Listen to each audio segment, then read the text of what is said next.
So now it's my pleasure to invite Mark Gunther, Fortune Magazine, to the lectern to take over the show. Good morning, Mark. Morning. Good morning, everyone. Let me invite Paul Roberts and Fred Kaufman to come on up. We'll get started. You're all mic'd up, I hope. There they are. So, as they're coming up, I'll do a brief introduction. This is going to be a very broad look at the food system, first panel of the morning, and as we go on throughout the day, we'll be able to dive in a little bit deeper. Paul, come up a little closer. So, Paul and Fred are both veteran journalists. Fred, who is on my far right, teaches at NYU. This is his book. It's called Bet the Farm. It's actually his second book about food. His first book was called A Short History of the American Stomach. And Paul, this is also his second book. Paul comes to it. It's called The End of Food. In his case, his first book was about the end of something else, the end of oil. And there's a connection between, obviously, energy and food, and so that's a natural segue. Paul comes to us from the other Washington State, an area where he was telling me this morning they grow a lot of apples and pears and cherries. So I don't know what they grow in New York City, Fred. But derivatives. Derivatives, yeah. And we'll be hearing about that, actually, in a few minutes. So, Paul, I want to start with you.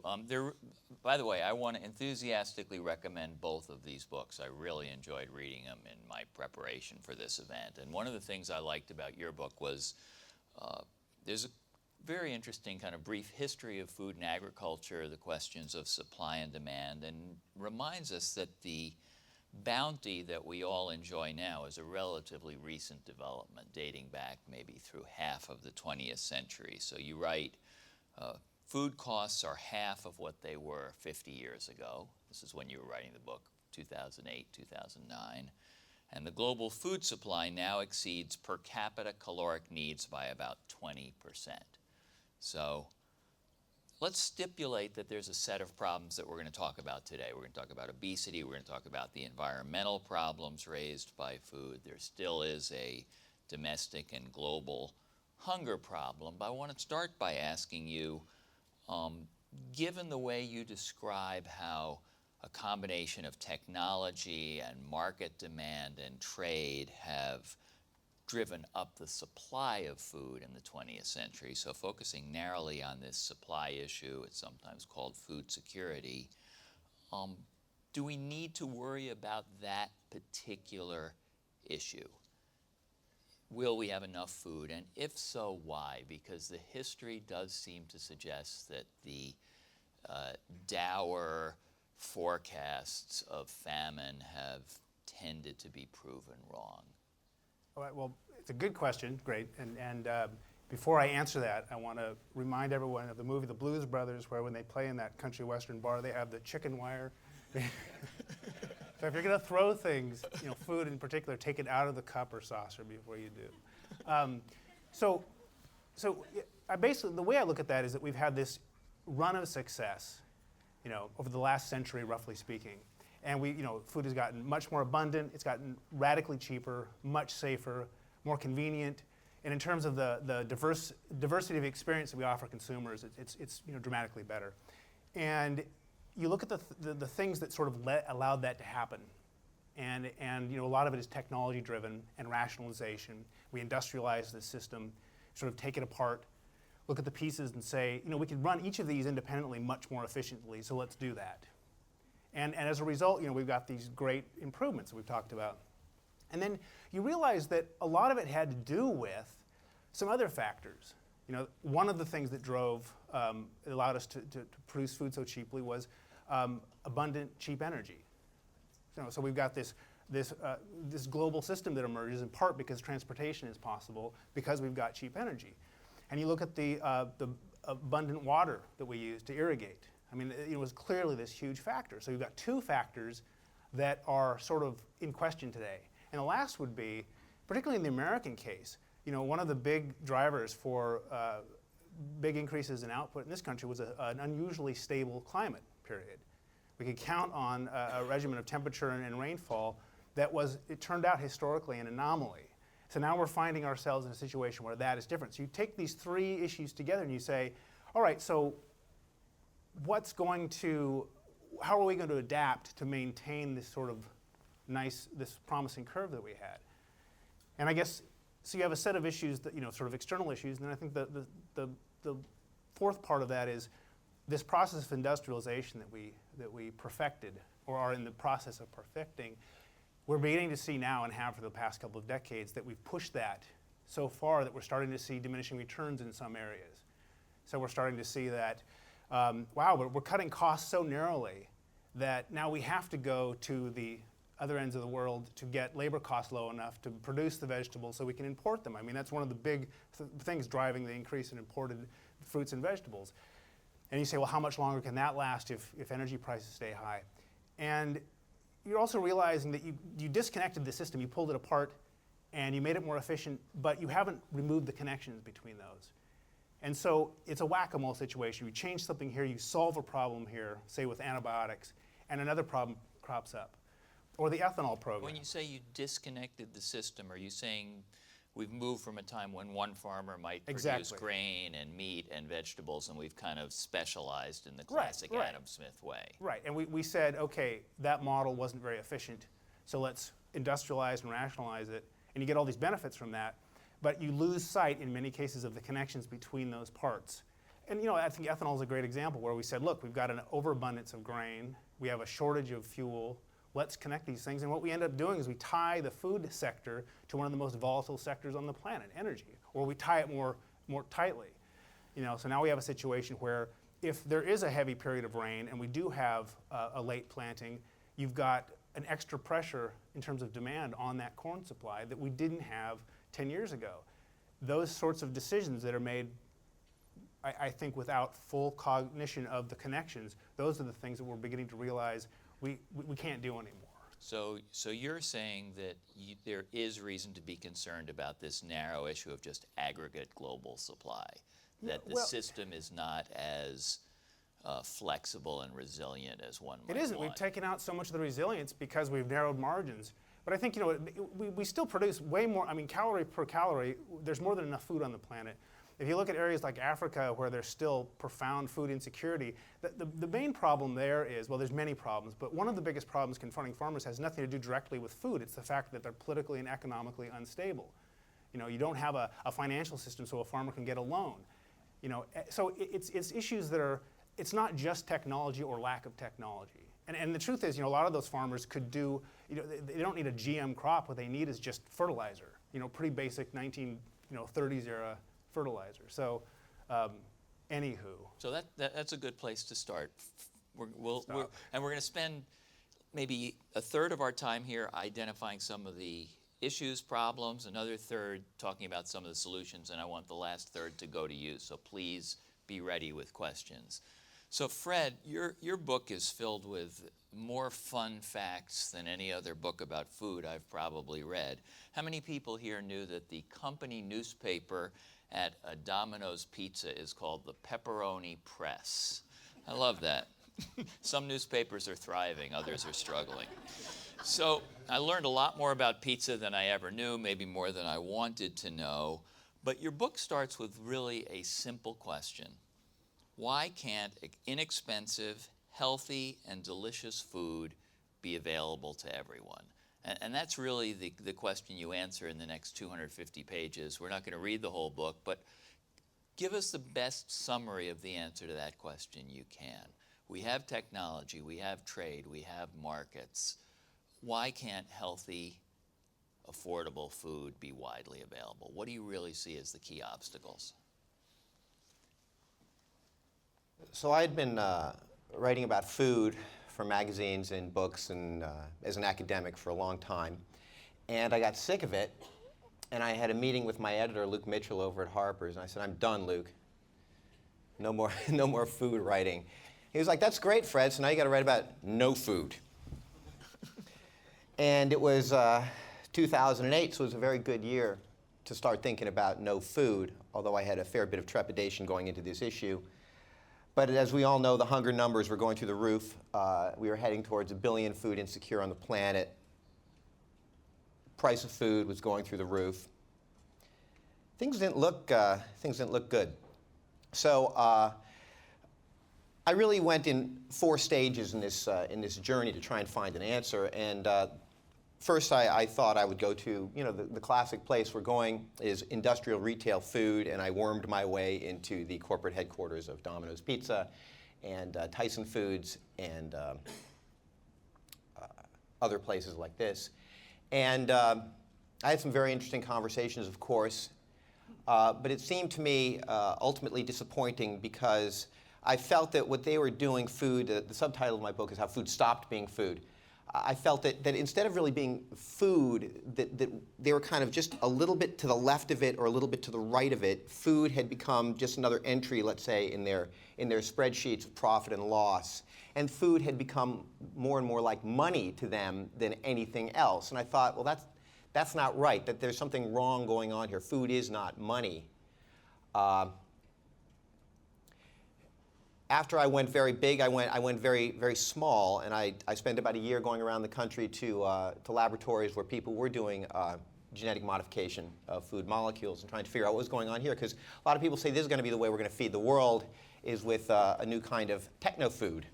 I spent a lot of time talking to people who were making square tomatoes, making flood-resistant rice, making all sorts of very interesting creations with genetics.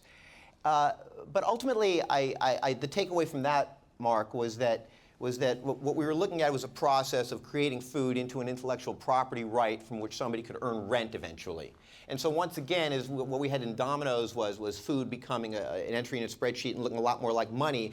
Again, with the genetics, it looks as though food, once again, had stopped being food and looked a lot like an opportunity with licensing and with patent rights and with intellectual property agreements to turn food into money. Okay. But it didn't seem to me, again, how could there be enough food and affordable food and delicious food and healthy food for everybody on Earth? That did not seem to me the goal of that research. So I went to the United Nations. I went to their once every 5-year meeting in Rome, Food and Agriculture Organization of the UN.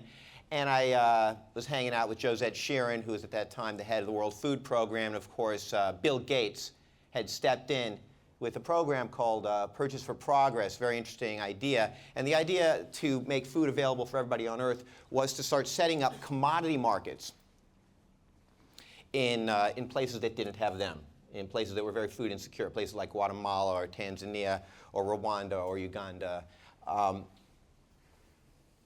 And once again, I thought, is that the answer? Food, once again, has turned into a money product. I mean, when we're doing commodities, what we're actually doing is making an equality of sorts between food and dollar. And so I was stumped. Everywhere I had looked for food, I had found money. So I called Amartya Sen, who had won the Nobel Prize in economics, and is really the father of development economics. And I told him the story I just told you. And he said, well, basically, he said, what a fool you are, Fred. Of course, food is money.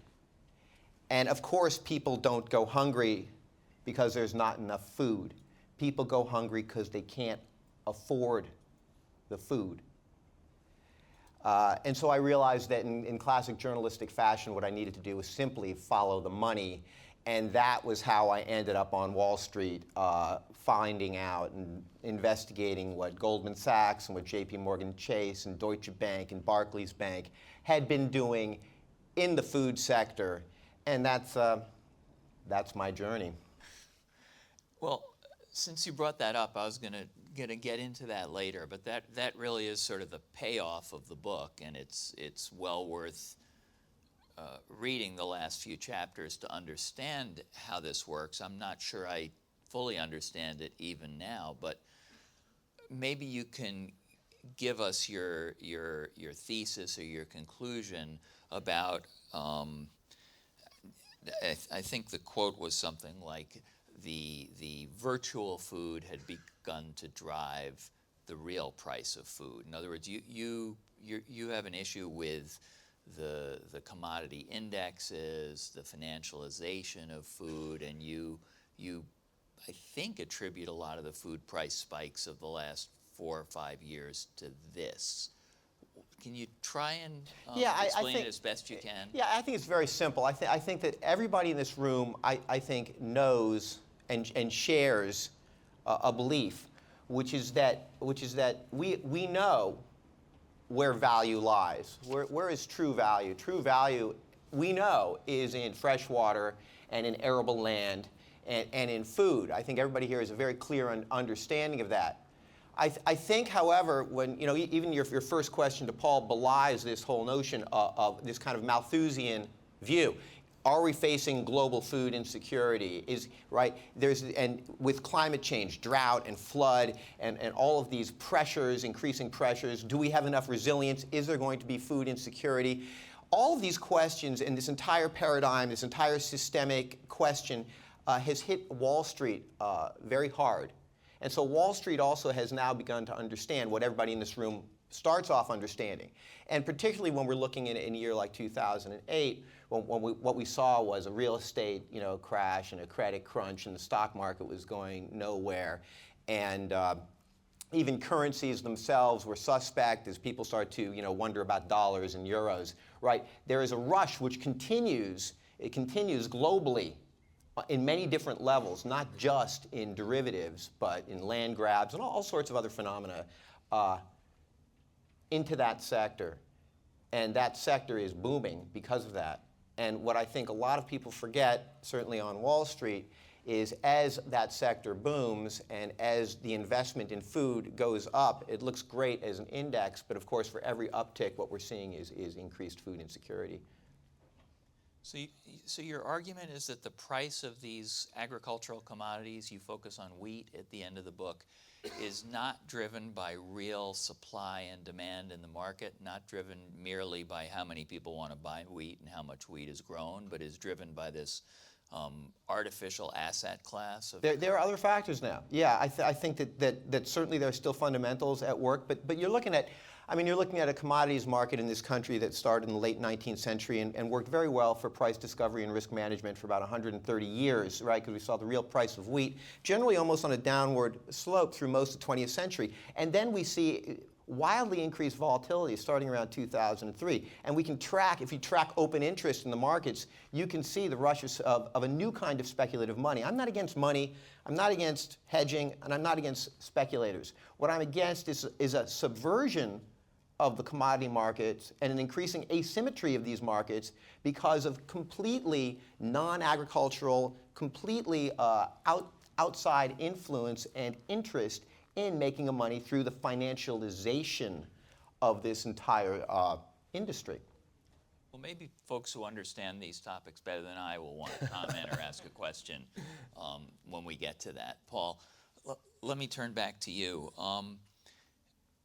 I do get a sense from reading the book that you have a concern about what might be called sort of the brittleness of the system, and I think your book came out maybe just before, about the same time as the Black Swan book, and you talk about things like an avian flu or an oil price spike or drought issues affecting the food system, and that the system is not prepared to respond. Just the other day in the New York Times, there was an interesting story about Kansas farmers finding that their aquifers were running dry and they can't irrigate their crops the way they used to.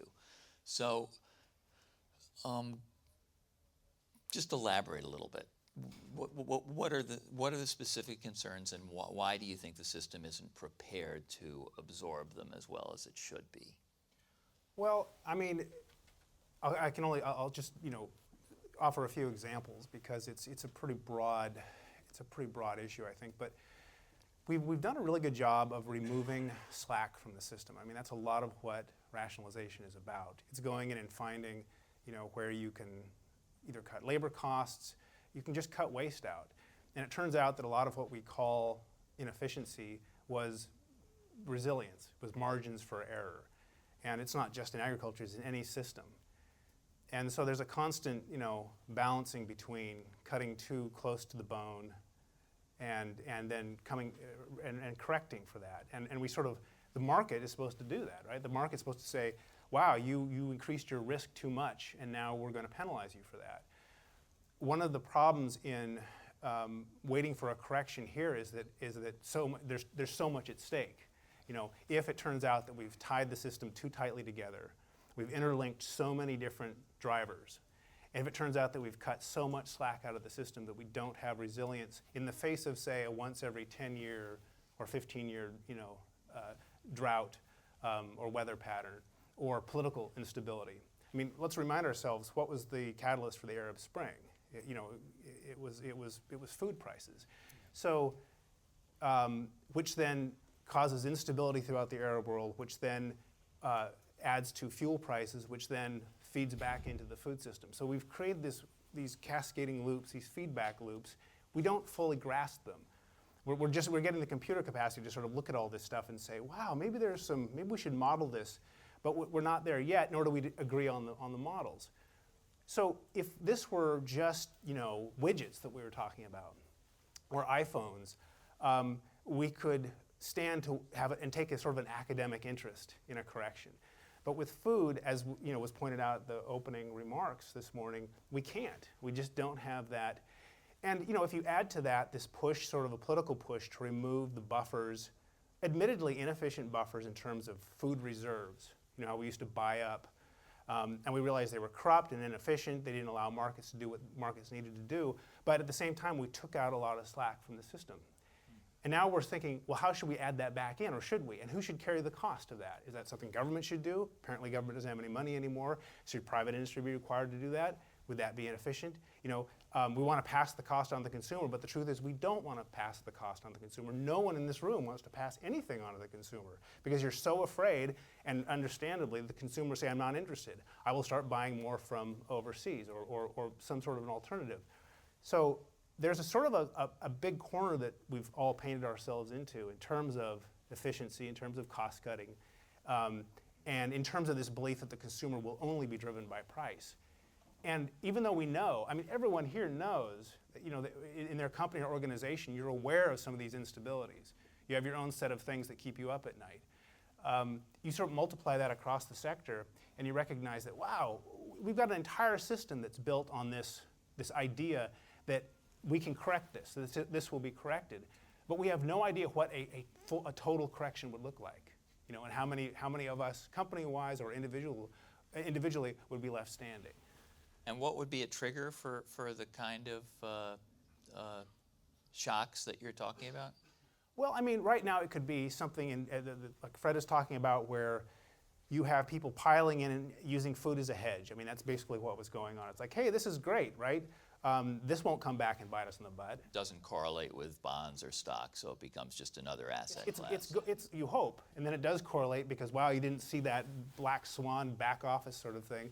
So there's that issue. There's going to be, there's the similar issue that's going on with land, where you have these massive buy-ups of land, where countries are now getting into the land buying business because they don't trust markets, and coming up with these deals where they're saying, well, we want to import water from Brazil, and we'll do that with soybeans. And you start realizing there's this entire market going on sort of under the radar that is not being, that the market really, the market we all recognize isn't seeing. A political problem, again, the Arab Spring is a good example of how multiple sort of ripples get sent out by instances of political instability. Anything that happens to the energy sector, of course. Right now we've discovered all this natural gas. So we've pretty much written off that as a problem. Let's not worry because we have 200 years of natural gas. And fracking, the only people that worry about fracking are hippies, right? So there is chicken wire Actually, here. some farmers worry. So, right, and I'm being a wee bit facetious here, but my point is that, okay, so that's great, but in the meantime, natural gas, although it's much cleaner than coal and oil, you still can't run an economy on it and have any hope of meeting your climate goals, assuming that you deep down inside believe that climate is a problem. And so then you've got, well, this creeping issue in terms of the climate is changing, whether we want to argue about what's causing that. Are you going to have some sort of a catastrophic decline in output because you have a number of natural systems fail across the Midwest? We're already hearing about how the middle Canadian provinces are the new Midwest. That's really where we're going to be doing a lot of grain.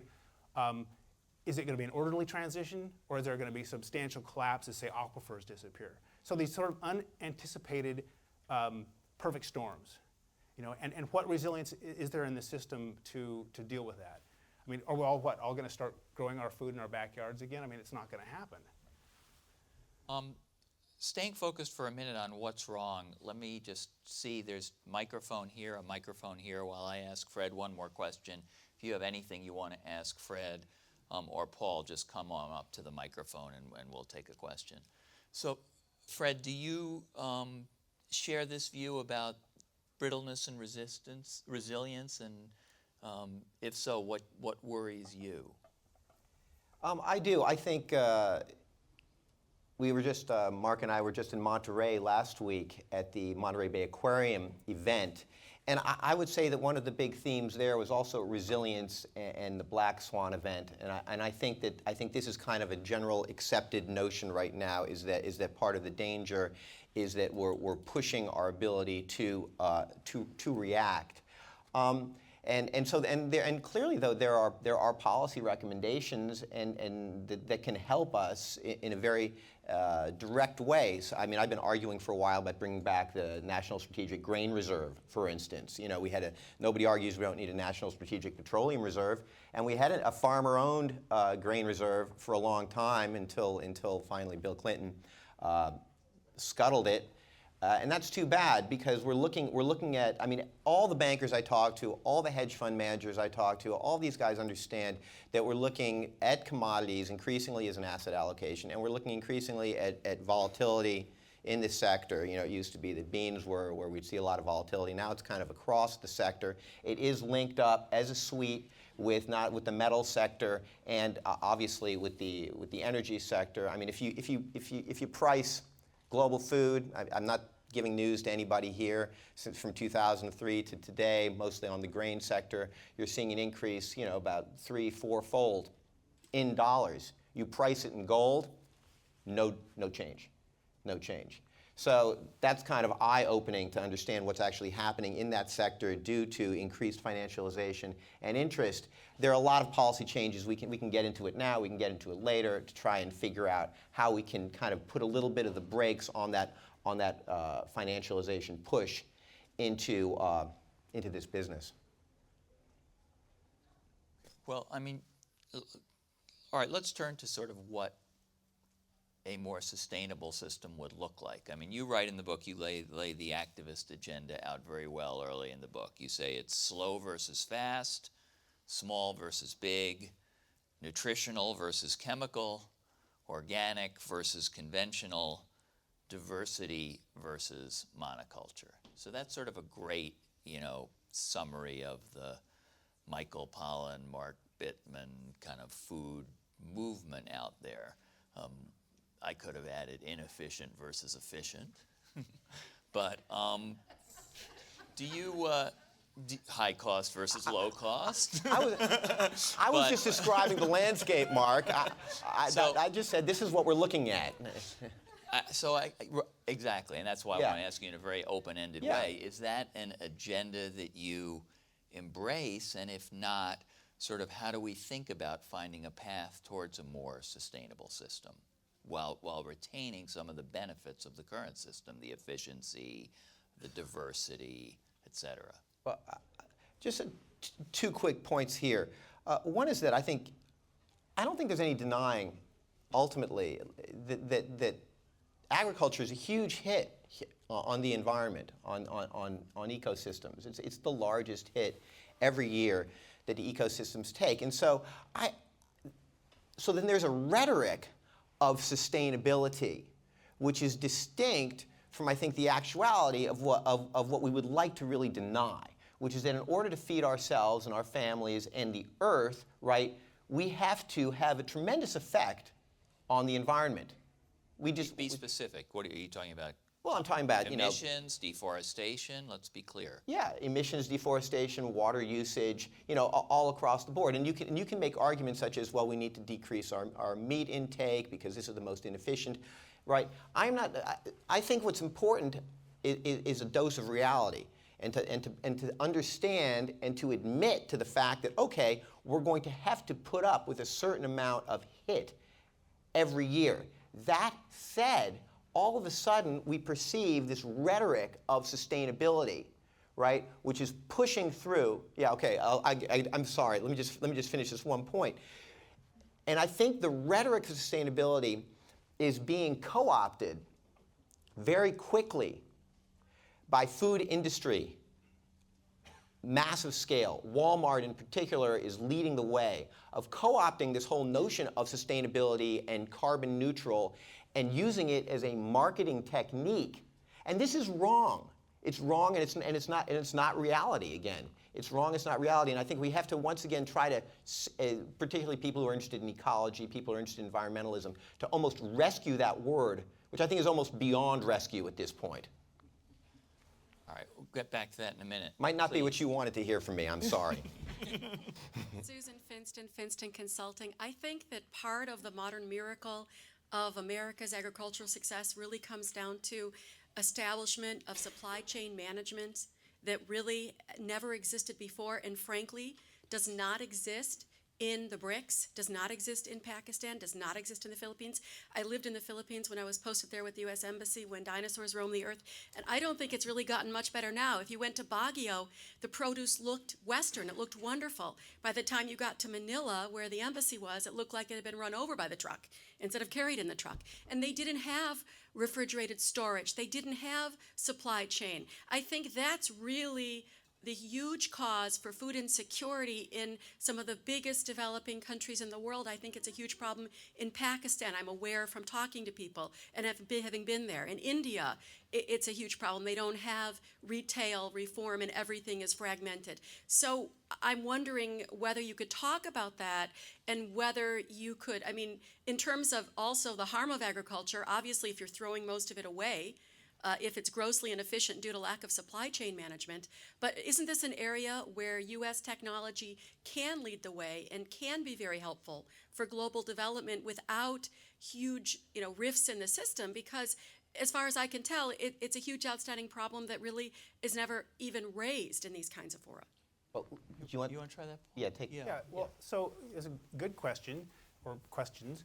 So clearly, being able to move the food from one point to another efficiently and quickly is a critical distinction between our system and the systems that you laid out. But bear in mind that that ability rests on some other factors that we've talked about. You need cheap energy. You need to have stability in the markets you're moving, to and from and across.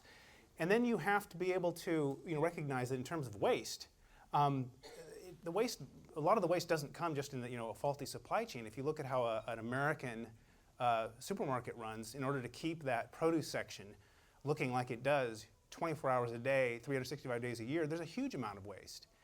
And that's a cost that they just build into the system because it's so important for the consumer to walk in and see a seamless food experience, to never know that cantaloupes actually don't grow year-round in one place.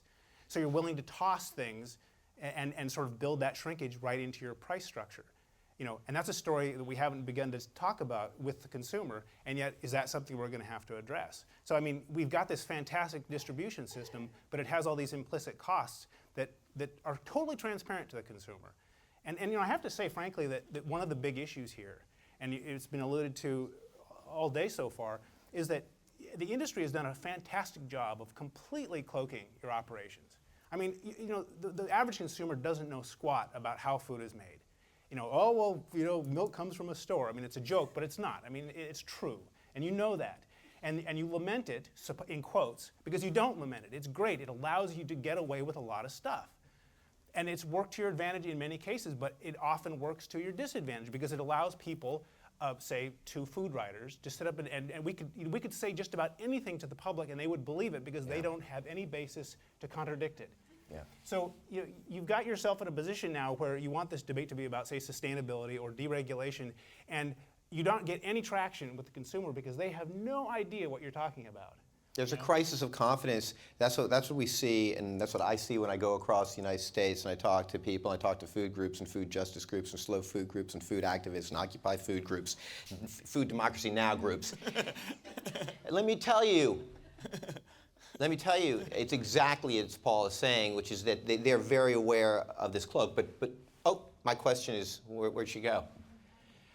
I want to put in my own 2 cents. Quick, because we want to get to the next Yeah, person. which is that I think that actually if you're talking about grain storage technologies, silo technologies, infrastructure technologies, building of roads, I think those are very good uses of technology that the United States can export and increase food security, as opposed to setting up commodity markets that are simply going to benefit those people who already are the largest landowners and are the ones who actually could afford to be educated and get their MBAs.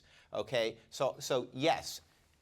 However, the important thing is not to, as Paul says, export the entire U.S. foodway consciousness about, well, I don't want this strawberry, I want that strawberry, and that strawberry that you don't want ends up in the waste stream. Let's take another question. Hi, my name is Sahar Munchaputan. I work at the U.S. Agency for International Development. I want to pick up on a point you just made, Mr. Kaufman, about the larger corporate interests sort of taking over the sustainability rhetoric, and you said that's wrong. And I see where you're coming from, and yet we're never going to get where we need to go if you don't have the largest corporate interest really not just co-opting the language, but actually walking it and doing it. And yet you see this every time. Now, you know, the real sort of local foodie types, you can't go with organic because that's big and industrial, and now you have to go with local. So how do you bring the rest of sort of farming and agriculture along and get them to adopt the larger sustainability agenda without losing everyone who's pushing that? Look, what you're seeing here, I don't want to belabor the point of the co-option of the term and turning sustainability into a dollars and cents question. But I think what maybe some people are underestimating in this audience is the rage out there. Unbelievable rage. But Paul, and Fred, the point. Wait, let me just. we have more food, less expensive food. Oh, I'm than not talking ever. about my rage. I'm talking about the rage. Let me just finish the point. And What is it that people are angry about? Well, you walk into the supermarket and you have a bounty. Yes, but but when you walk into that supermarket, Mark. I'm asking you to define the anger. Explain it, because I don't get it. So, for instance, once again, last week in Monterey, I'm on a panel with a bunch of scientists, and we're discussing the GMO salmon.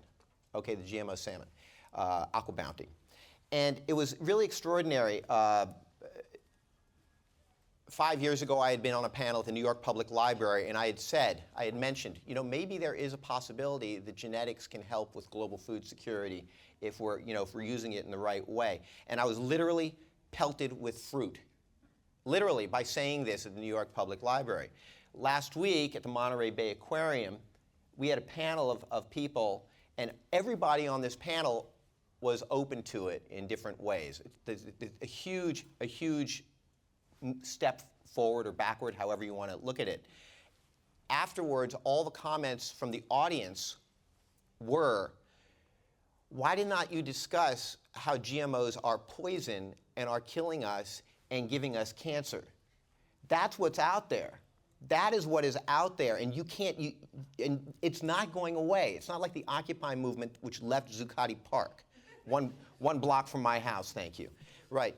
It's not like that. It's not going away. And the rage out there is such that there's this very strong sense we want to do a whole end around industrial food. And what I see are a lot of guys I know about my advanced age who have made a lot of money on Wall Street. What they would like to do is they would like to use their funds, use their money in venture capital to create new food systems which completely bypass industrial food, commodity food. That's what's happening out there. There's a very strong push with a lot of new money that we have to completely transform the food system. And that's coming. All right, so that's coming. Let me stop you there and ask Paul the question we started to get at a moment ago, which is,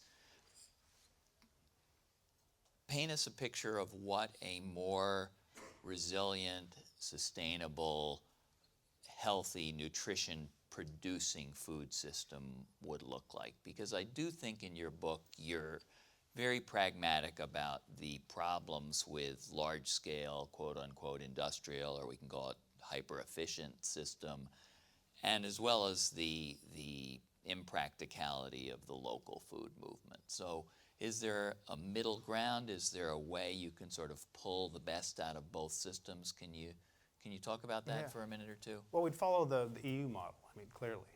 Sorry, it was a weak attempt at a joke. This is the right crowd. We right? were all in That's shock. right, that's right. Is this thing on? Leave the jokes to me, Paul. So well, one of the concerns that I came out with was that we've really drifted toward driven ourselves toward a model where it's get bigger, get out, essentially. And we've lost the diversity of scale that I think is essential to a resilient system, where you have small farmers and large farmers, but as importantly, you have mid-sized farmers. That's really, we've had a hollowing out of the middle in the farm sector in particular, where we've lost this kind of farmer who had the scale to get efficiencies, but also had small enough that he or she could take a more personal approach to managing the land and could try experimental and alternative agriculture, for example, a lot more easily than some of the large companies who have more of a quarterly focus, if you will. So it's that loss of diversity and scale that I think is really hurting us, and bringing that back, finding ways to bring that back are critical. So, and oftentimes it has little to do with food. The solution might be something like providing better health care for farmers, because a lot of why farmers get out of farming is they can't afford health care. So You mean the very small farmers? Oh, no, it's actually a lot of mid-sized farmers. The incomes are so tight that you're looking for what could keep you in the farming business so you pass it on and make your kids want to farm. And sometimes it's as small as something like, they'll tell you the reason I took a job off the farm was to get health insurance, and that led me to say the hell with the whole thing. Okay, so that's one example. I think the other thing is to sort of stop, in the same vein, it's sort of stop insisting on one solution. It can't be a local system. Okay, that's not going to happen. It can't be organic, although we have to be careful about sort of assuming that organic has to be small. And we also have to stop saying it has to be big or get out. There is this, the food, as you all know, food is so emotional. As soon as you bring up food, people immediately, you see their eyes sort of roll up and they're immediately back on their own little thing. Their particular issue, the feeling they had when they were 5 and their mom served them a hot dog that had something funny in it. I mean, almost none of the other sectors have that. So you have to go in with this understanding that, are there 3 or 4 things that we can agree with? Do we need to be more energy efficient? Is that a way to sort of push energy efficiency through or less reliant on carbon-intense fuels? Dealing with carbon generally. Obesity, is that a common issue? That if we address obesity, is that going to ripple out and help us address some of these other Let's issues? just stick with that for 1 second. So let's just take a quick vote in the room. I think it's an obvious one, but how many people think we should try to reduce the amount of energy consumption that goes to produce the food we have, or at least use low carbon energy rather than petroleum where possible? Is that an admirable goal? Anyone disagree? Click. Raise your hand if you think it's a good idea. Efficiency, low carbon energy. Now I want to see a show of hands for people who like the idea of local farmers markets and everyone bringing their food to the farmers market in a truck from 40 or 50 miles out of town.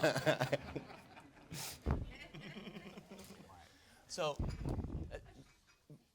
my question is, I agree with you that's a really laudable goal, but how do we balance that with a desire for local systems, resiliency, which I think there is, getting your vegetables from someone know your farmer.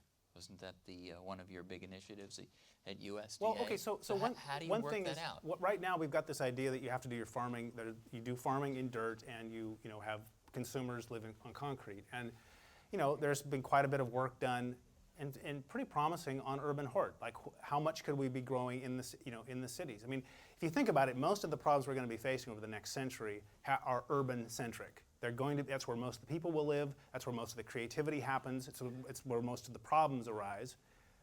That's where a focus needs to be, and food could be a huge nexus for solutions. So that the idea is you're not having a bunch of small farmers loading their food in their trucks. Because Walmart is more energy efficient in terms of bringing the food than is a farmer's market. Right. But you also have to recognize that there is a social good being manufactured at that farmer's market, and we're sort of conveniently leaving that out of the equation because it is convenient to do that. Well, it's a great experience. It's a kind of a community square. People see one another's, and those are all values that as Fred would probably argue, don't show up on a balance sheet anywhere, right? But I think there's a real information disconnect, and I think we should not fear information, and I think there's a real demand out there for increased information about the food and where it comes from, and the labeling argument is just kind of in some ways I would say a weak manifestation of that desire to know the provenance and how it came and what it cost in dollars, what it cost in energy units, what it cost, right? And so I think as an industry, I think if you're looking at, once again, what the desire is out there in terms of what people want to know, I think that you can satisfy them by delivering to them as much information as possible and making that a goal. And it's not really that hard. It's not really that hard with cell phone technology and with barcode technology to really know a lot about the food that you're getting. And I don't think there should be that resistance. I think the more you resist, there are all sorts of ways of discussing transgenics in food. There's a way of telling people that every beer they drink in this country was made possible through transgenic enzymes. There's a way to explain this to people, and it's actually in your hands. And the less you explain, the less you go there, the more this veil that Paul discusses goes up, and the fear and the anger rises. So I'm going to take a question, but you're both really saying openness, transparency is one of the messages you would bring to the industry. Be more direct and open with people about where the food comes from and how and why and what goes into it. Yeah, I mean, you could track, there's a computer capacity to track everything, I mean, you could know, it's just not there because there's this huge fear. But the other side of that equation is you need a public that has some semblance of education. And that goes back, that's a whole other can of worms, a swimming pool full of worms, But at this point, it's Let's go to the questions. Okay, yeah. Actually, it's that swimming pool that I want to talk about. Carol Kokendorfer with linkages. VUCA, it's a term that I find quite often among my clients. Volatility, uncertainty, complexity, and ambiguity. It's a feature that many CEOs and executives are struggling with, in large part because of the social media. The social media are driven not so much by facts and information as much by empathy, passion, and personal relationships, stories, anecdotes. And yet, you just said that we need to share more information, which candidly, I agree 150%. Where does that information go if these consumers put that information aside because they want to hear anecdotes and things that candidly may not be consistent with their worldview? Well, and I think this really comes down to the whole issue of biotechnology and transgenics, but it goes far beyond that to our entire food supply because the swimming pool lacks water. It does not understand this information because we're far away from our roots on farms of 100 years ago. So how does the industry tell this story, either of you? You're both professional storytellers. Well, I think, first of all, right, as a storyteller and as a journalist, right, an anecdote is a form of information, right? Stories are forms of information. Information is also one of these words which is kind of overly used and abused these days, information.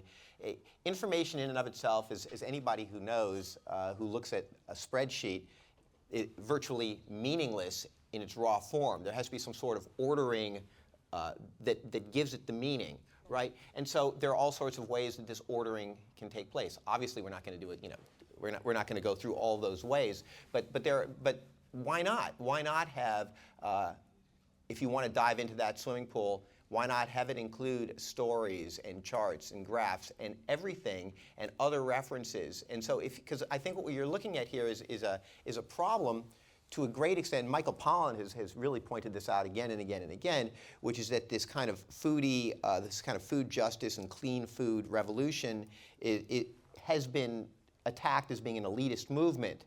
Well, that might be true, but then you have to speak to the elites. You have to speak the language of the elites if you're going to have any effect and conversation with them. And that language is an information-laden, tech-laden, anecdote-laden language.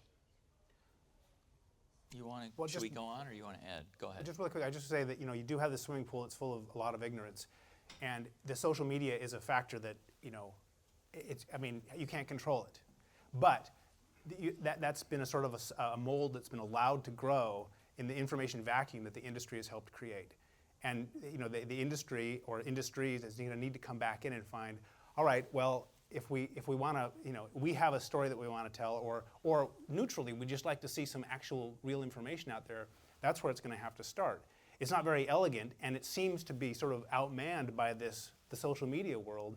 But again, that became as sort of vitriolic as it is today because of the vacuum that was sort of convenient.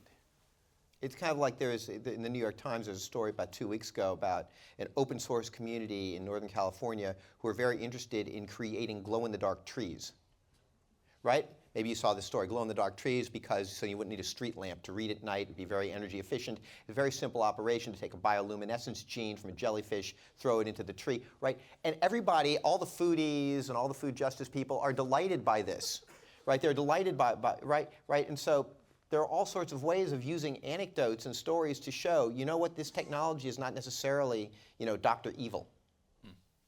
Let's go over there. Thank you. Diane Alamang with Cheminova.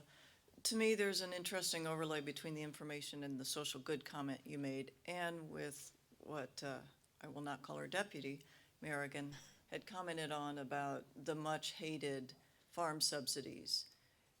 At its core, this is about, at least for the American farmer, it might be considered altruistic to provide our food supply, but they should also have the right to make a living wage, pay for health insurance, send their kids to college.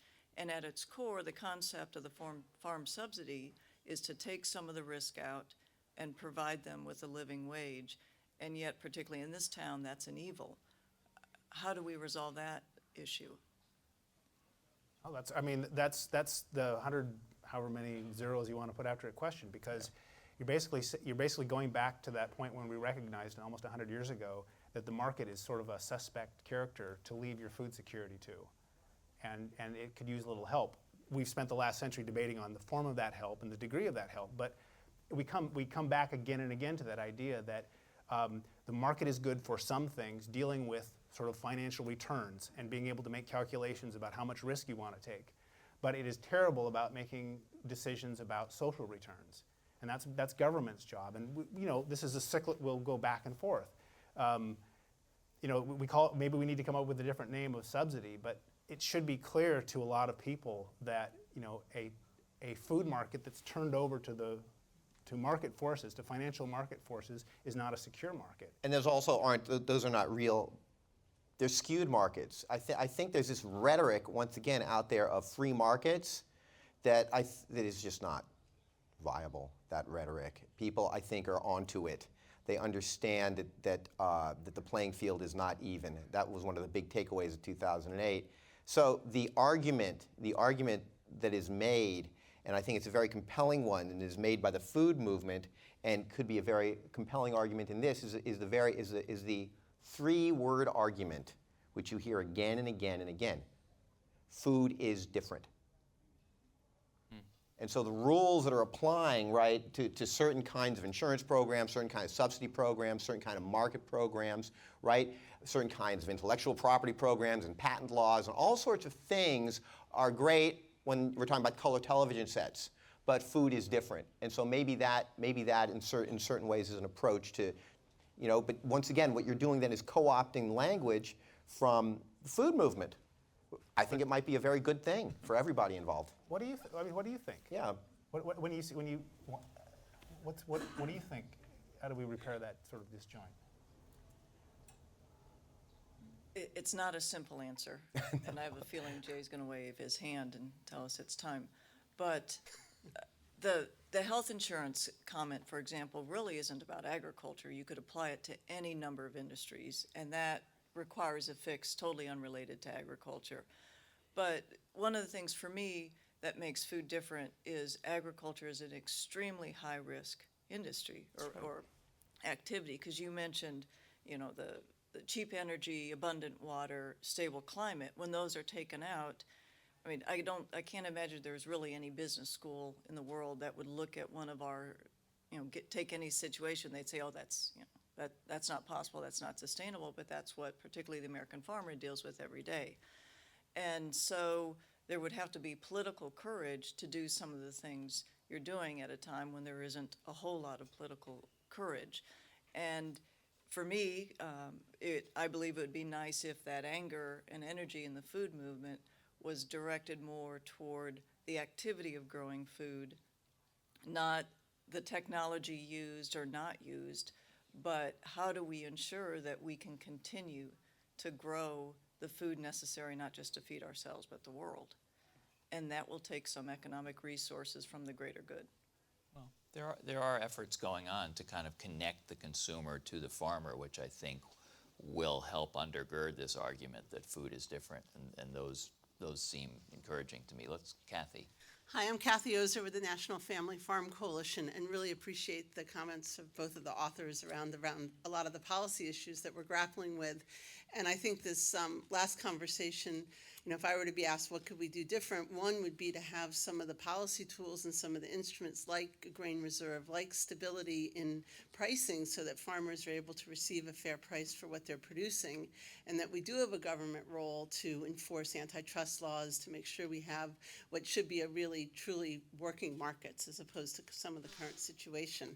And when I first got up, I was going to make a comment that as opposed to the term sustainability, one of the issues that we think really works both domestically and increasingly internationally is the whole concept of food sovereignty and really giving back some of the control to farmers or to fishers or to communities about being able to really have more of a say in how their food is produced, how it's distributed, what are some of the issues around those, around that whole structure.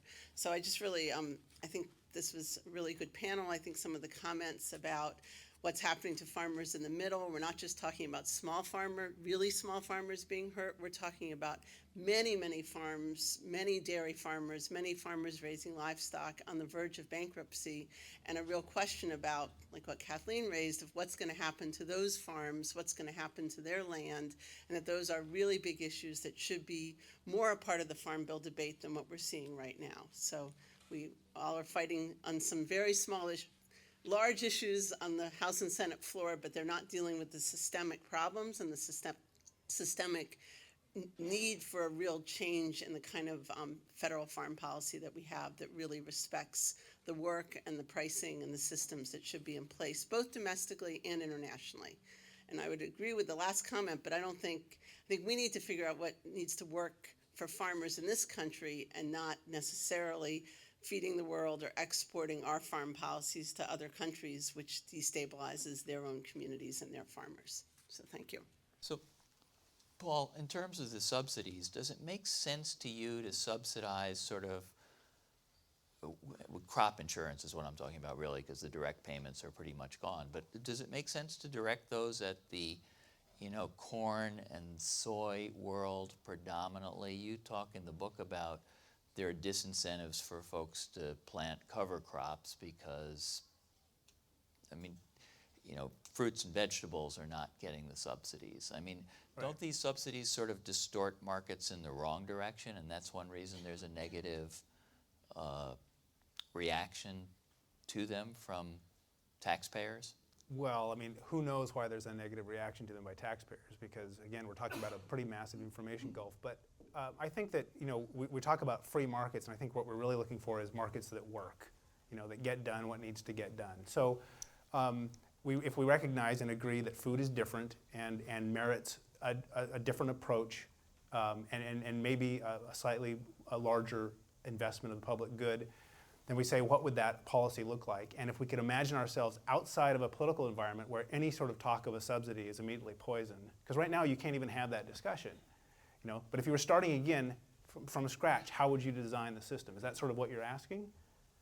I was actually remembering a passage in your book where you were saying, and maybe this is a segue into the obesity issue, where you were saying essentially we're subsidizing the wrong things in the system. We're subsidizing whatever had political, political clout. We're Right. subsidizing feed for animals. We're subsidizing through other ways, corn for ethanol.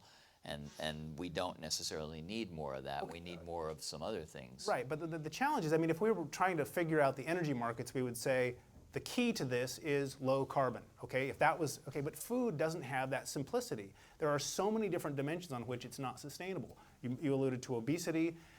dealing with obesity is not necessarily the same thing as dealing with soil depletion. All right, so you have to first of all agree on what parameters you're going to sort of what your goals are in terms of fixing it. yeah, like what does sustainable mean? Even if we're not trying to sort of delude the public, and we really want to make this sustainable, what are the dimensions? What are the priorities? Is it energy? Is it conserving soil? Is it water? Isn't it what the question at the beginning of Fred's book?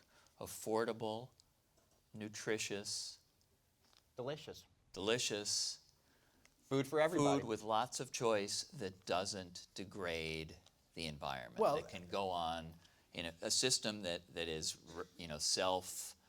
Why did you say? Why did you? I mean, it's so. I mean, think you've just larded that question with about 30 different dimensions No, that you only want. about 3 or 4. Right. Well, I think if we rolled the tape back, we'd find. But that's exactly the point. Is that this is an issue where even if everyone got together, with like-minded in a neighborhood in Portland, Oregon, where everyone, it would still be challenging to be able to agree on what that list and what the priorities should be. It's really tough, and that's the thing where we're in an environment where it's completely opposite now, where you can't even talk about support. Just a quick point though. You notice that the really interesting comments made by the congressman last night. What did he end with? What does he like to drink because it tastes better? Or at least that's what he said. He likes organic milk, and it's sort of, and his wife of course buys organic everything. And if he is talking about organic milk and his wife organic everything else, and he is a strong supporter, a strong friend of the food industry, you have to know that idea and that concern, and it's not just about it tasting better, is out there.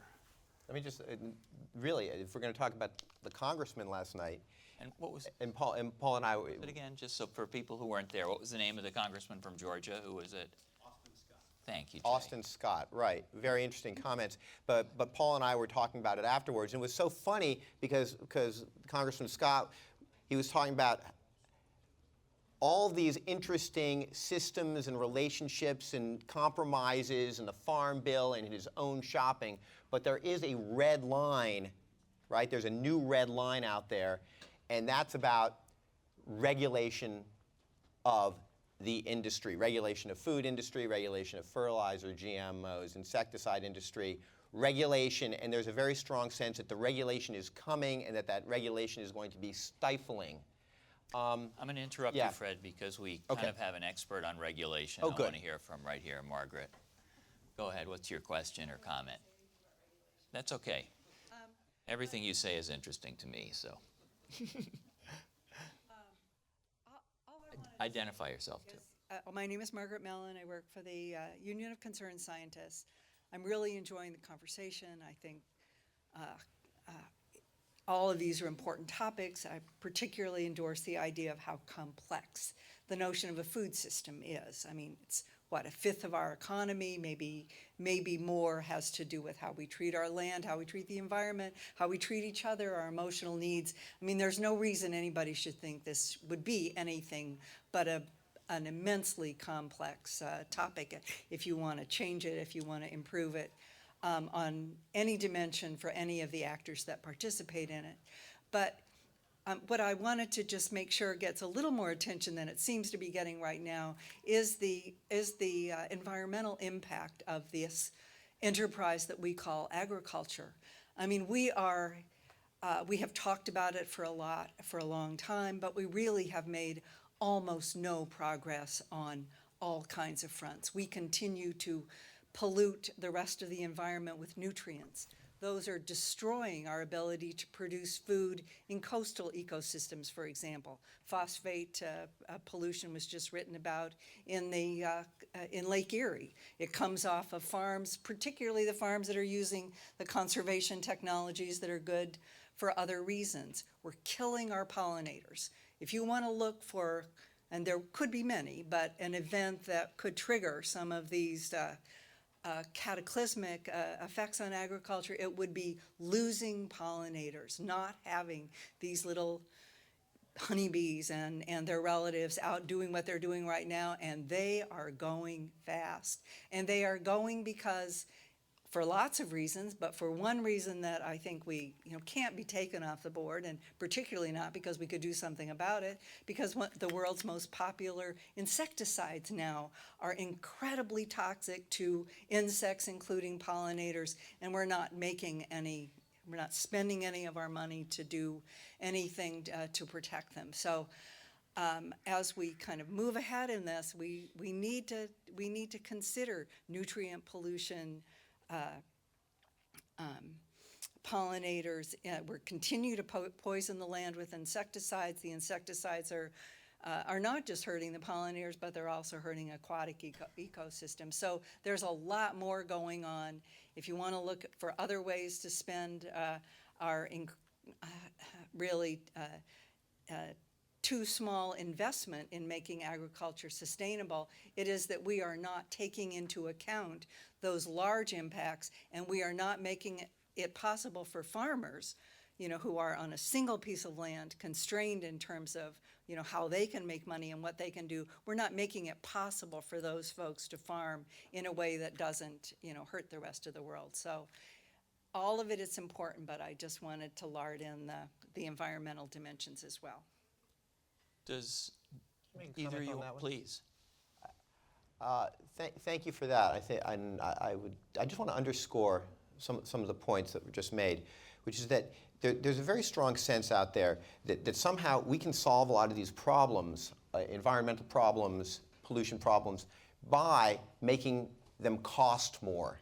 Right? The classic example is carbon footprint, carbon offsets. But there's also this whole notion of giving some sort of a money value to everything and then charging so that then it's going to cost more, therefore you won't do it. Right? I don't believe that's the answer. I really have to say that the money, all my book-long tour through food money land, right, led me to the conclusion that money really isn't food at all. And that although money talks in this crowd and money affects the bottom line of what we do, it has to be a separate argument when we start to talk about impacts and environmental impacts. It's not about the money anymore. One last question and quick answer, I hope. Thank you. That's impossible. So my name is Colleen Rozier. I work at the U.S. Department of Agriculture. Thank you both for your great comments, and thanks to everyone for this very interesting discussion this morning. My question is about resilience and about policy tools for incentivizing resilience, which I see as diversity in markets, diversity in farming sizes and systems, agroforestry, integrated crop livestock, large-scale, highly efficient food production operations. And I'm wondering what kind of policy tools you would recommend. Perhaps, we've heard tying crop insurance to different requirements, but I'm wondering what kind of policy tools you would recommend seeing so that we can incentivize a more diverse, more resilient system. Thanks. Well, that's a really complicated Great question. Yeah.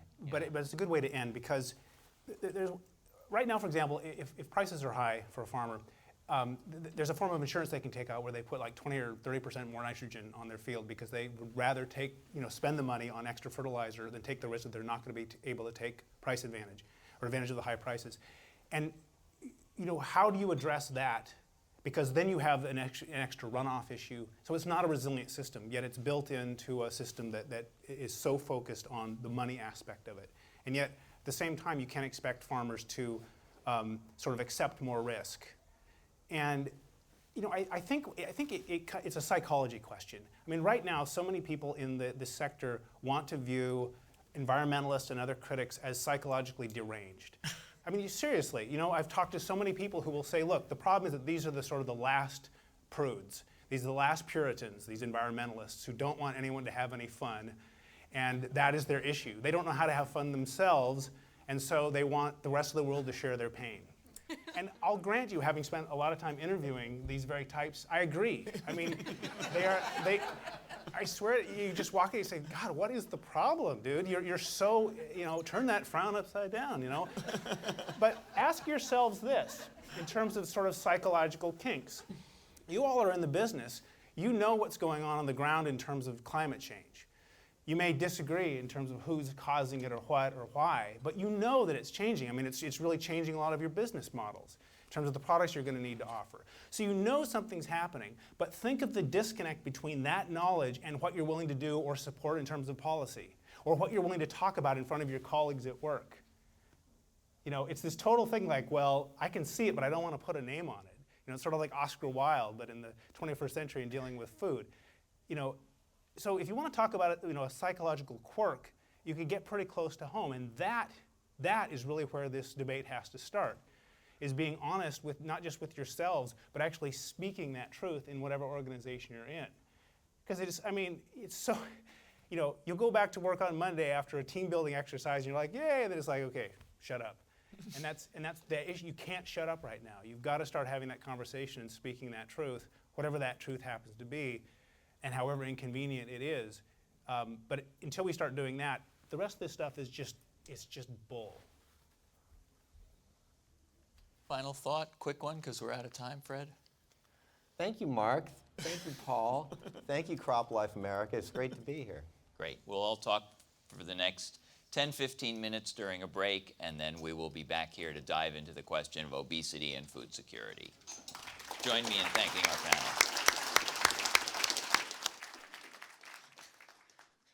You guys are unmoderatable.